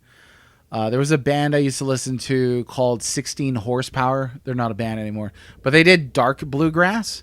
It was good stuff. Dark bluegrass.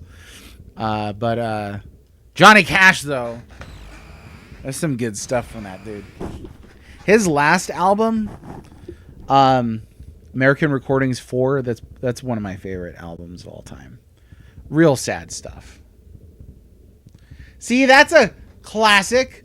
Well, no, but the problem with that classic, though, is how it's pretentious and objective or something terrible that I hate.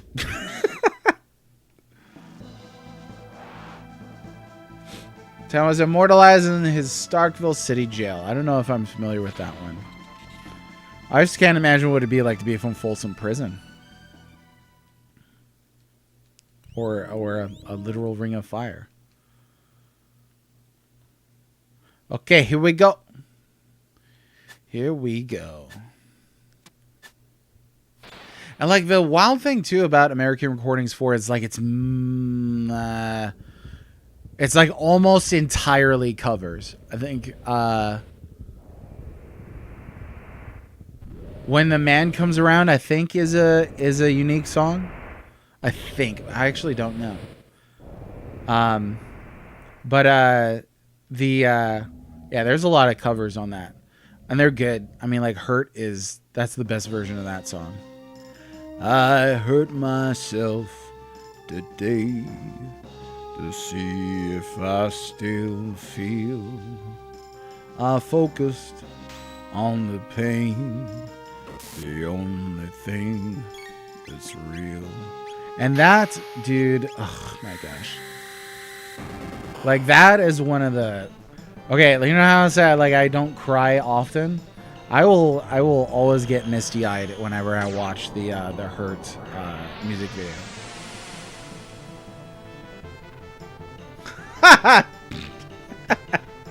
Single play, I know, and I have tried to. I have done my due diligence to try to demonstrate that you and I are not like mortal enemies. And like most of the time we're joking around, although obviously we do have, significant worldview differences, but it's fine because you can have those disagreements and still be friends and still be amiable towards each other. Which I love. I mean, I think that's great. It keeps you sharp. It doesn't keep me sharp. It keeps you sharp. No, just kidding. You in the, in the general sense. Keeps one sharp. And so I like that. But yeah, I'm sure there's some people who, especially if they're watching, the VOD afterwards, they're probably like, what is this guy's problem? To you, not to me. Nobody ever tells me what is this guy's problem. No, yeah. Earlier today, Nitroid on X was like, why are you the way that you are? And I know that multiple people have asked me that. I know. I usually say trauma. It's just the trauma. Because you don't get to be like this by smelling daisies. Oh, nobody. See, you know what? A lot of people think that I'm a provocateur. I'm not. A lot of people would be like, oh, you're just trolling. No, that's called expressing an opinion with wit and without like trying to tiptoe around an issue. And I think more people should be like that. I think more people should be honest about what they think about things. Don't be like downright insulting, but I'll respond. I'll be downright insulting if that's how somebody wants to be. Okay, we need a mega elixir this. Like, oh my gosh, going back to the earlier conversation, pointing out that most of what Square Enix does that anybody is excited for is just remakes and remasters. That triggered some people. Sorry to say. Not really. Not that sorry. Only a little bit sorry. Only a little bit sorry. It's not like it's untrue. It's patently true.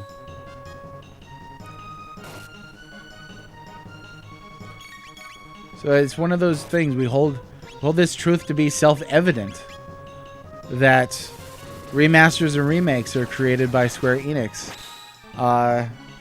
and devoured by we the people. I mean, I bought Dragon Quest III HD 2D remake. How could you not?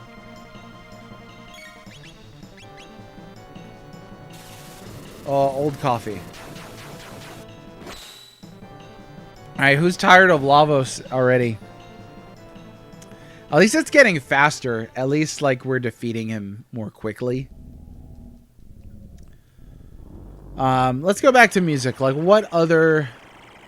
I'm trying to think if there's another genre that I really enjoy. Oh, I like folk. And the reason for that is because I love my Hawaiian tunes. I do. There's a couple of artists that I enjoy listening to who only sing in Hawaiian. I don't always know what they're saying or what a song is about, but for me, that's a pure nostalgia enjoyment. And it's one of those things too that like I'll push back when people say, they'll say something like, I just love this dichotomy here with like Robo is like really analytical about like the DNA and stuff like that, and Ayla's just over there barking. You outsider! Anyway, people will sometimes say to you, well, like, it's just nostalgia. As if nostalgia is somehow inferior to other emotions that you could feel. It's great if you have nostalgia. Hang on to that. It's part of who you are. Let's see. We're gonna take this down first. I think it's good. I really do. Oh, that was cake. All right, now I'm gonna go ahead and use this to kind of reset here. Oh, Celtic sounding music. I like listening to that from now and then.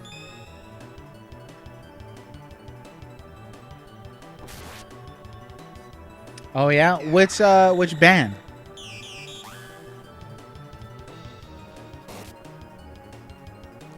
For me, there's something wholesome, and it's good memories, and I think all of those things are vital to us as human beings. Like, our memories are who we are, you know. So don't let people, you know, take away your nostalgia from you. There's no reason. There's no reason for him to. I think the big qualm about nostalgia is if you use your personal memories as a basis for making qualitative claims. That's a bit different. Uh-oh. I don't think I put shields on. I think I just put the barrier on. Maybe I did. I don't know. I don't know what I did.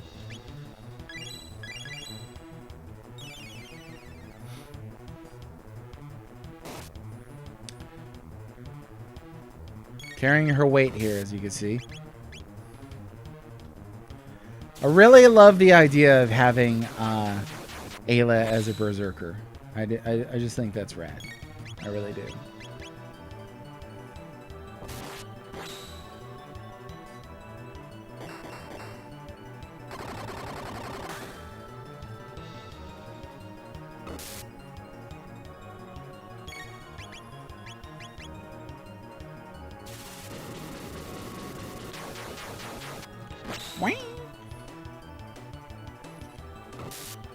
Do we know how much life this thing has? We've been hitting it pretty hard this time.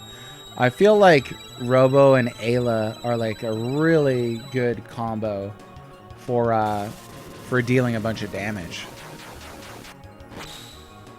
Certainly Ayla Chrono, probably Ayla Chrono Magus is probably the best damage output team. There's just straight up no healing at all. Well, no, that's not true, because there's a life spell on Chrono.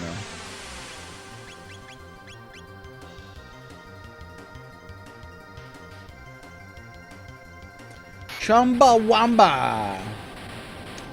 I'm not gonna make a one-hit wonder joke. Don't worry about it. It's all good. You won't hear that from me. I feel too like that's a low blow. Like, if you ask somebody, if somebody, you know, is like, "Oh, this is my favorite thing," you ask what it is, and then you make fun of them. That's a bit of a low blow. So, I wasn't gonna go there. I promise.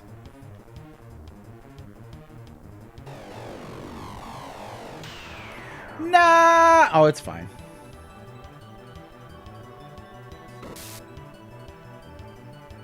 Oof.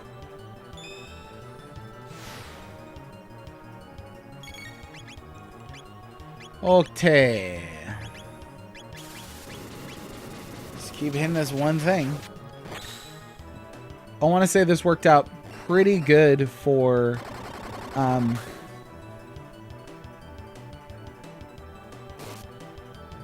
well, we got like 3 endings on this stream today. I think I counted 7 left. So we'll probably be getting 2 on the next one and then 2 on the next one. I don't think I'm going to run through Black Omen again because we did already get that ending. So this is coming to an end pretty soon, and that's really sad to me. It's a darn shame is what it is. A darn shame.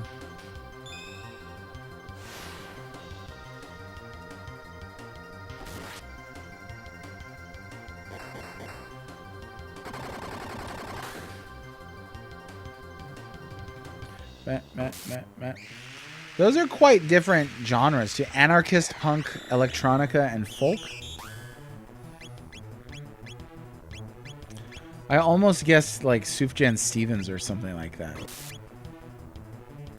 Okay, drop it again. Drop it.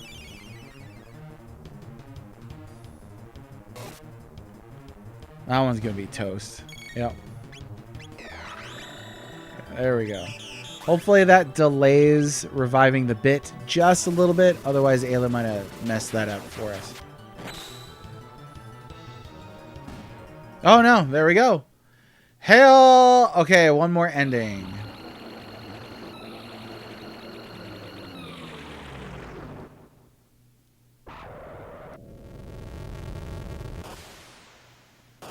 Really bright lights. Be forewarned. Oh my gosh. I just have to close my eyes. It's so bright. It's so bright in a completely dark room. Electric Soldier Porygon levels.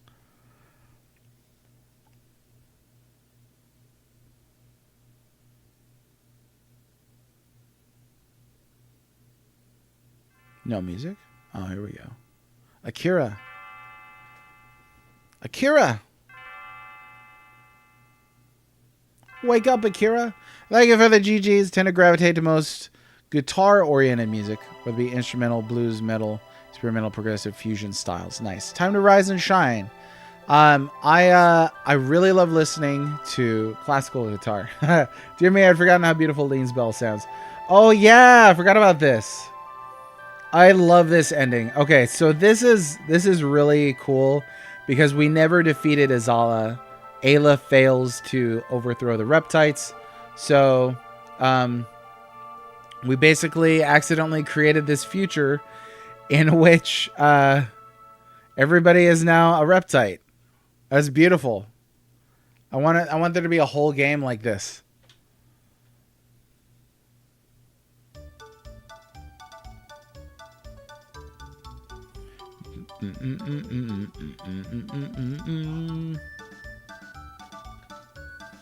Show me the lizard people.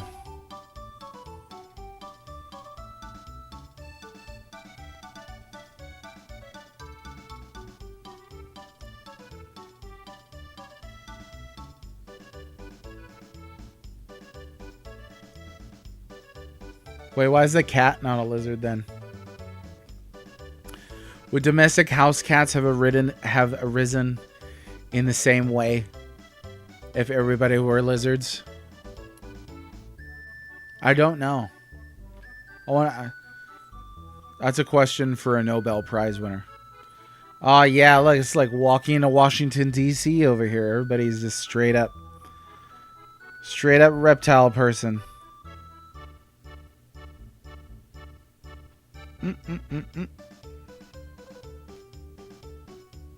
Lizard people asking the tough questions. Yeah, feel like somebody needs to run that past somebody.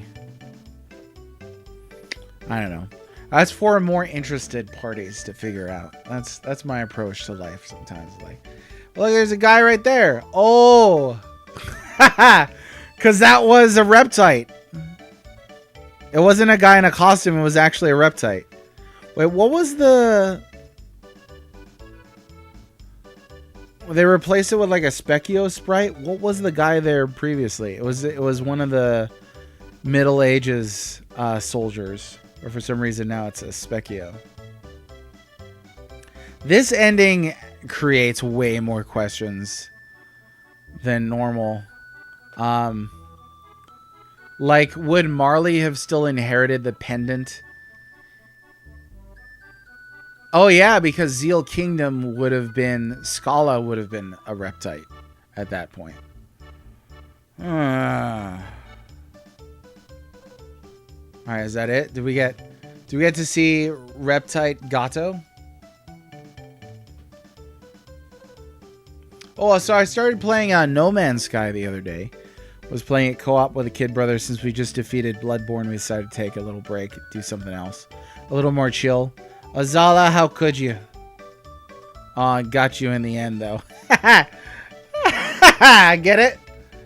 Yeah, No Man's Sky. So, jumping into a like multiplayer world or whatever, they're like, hey, it's getting hot outside. You need to figure out how to fix stuff. I was not expecting that they would just start you off with an emergency, you know, and kind of flailed around for a little bit, eventually figured it out, and looking forward to playing more of that. Quite looking for it. Okay, so that was ending number 8. I like that ending quite a bit.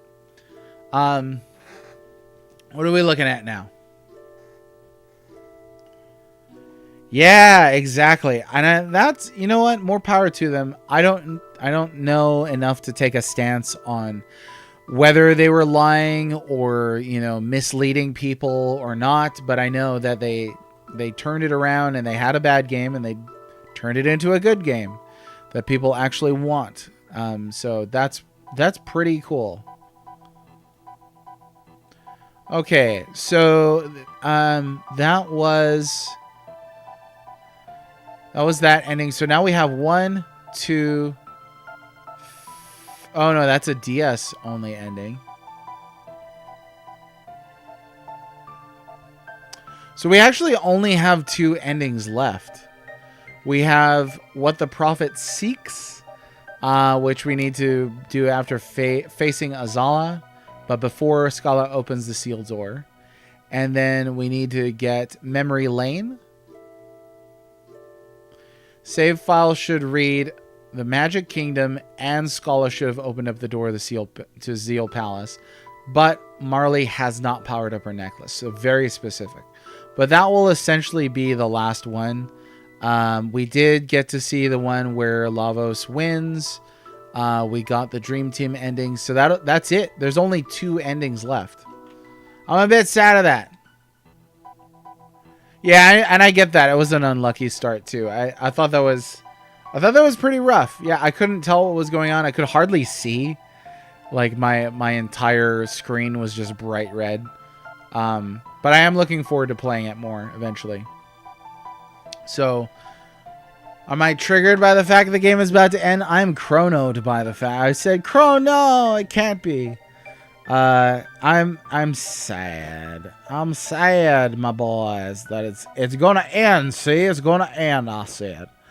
And that's a shame. It's a shame. This is such a lovely game.